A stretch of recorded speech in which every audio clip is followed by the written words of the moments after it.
মালাকুল মউত আল্লাহকে প্রশ্ন করছিলেন, দায়িত্ব তো দিছেন, পুরা করতে হবে, কোনো দ্বিমত নাই।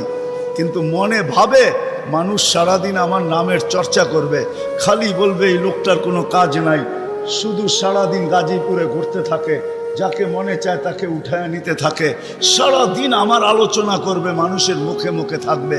তো আল্লাহ প্রতি উত্তরে বলছিলেন, সাআজআলু লিল মাউতি সাবাবা, আমরা মৃত্যুর কারণ বানায় দিব। ইয়াযকুরু সাবাব ওয়া ইয়ানসা, মানুষ কারণ নিয়ে আলোচনা করবে, তোমার নাম ভুলেও নিবে না।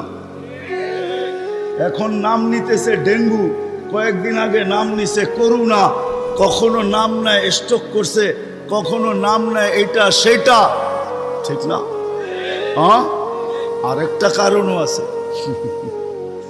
শুধু নবীজির দিকে তাকায়, এই উম্মতের জন্য আল্লাহ এটা করছেন, এই উম্মতের জন্য। এই উম্মতকে আল্লাহ আখেরাতে শাস্তি দিতে চান না। হায় হায়, উম্মত যদি নবী চিনত। আয়সা পড়ছি অবেলা, তো হাতে সময়ও নাই, আর হইল ওয়াজ মাহফিল, অন্য কিছু হইলে হয়তো ওইদিকে চলে যেতাম।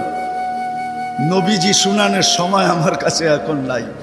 যে উম্মত নবী চিনে না, নবীর কারণেই আমরা পাইছি। এই উম্মতকে শাস্তি আল্লাহ আখেরাতে ইনশাআল্লাহ দিবে না।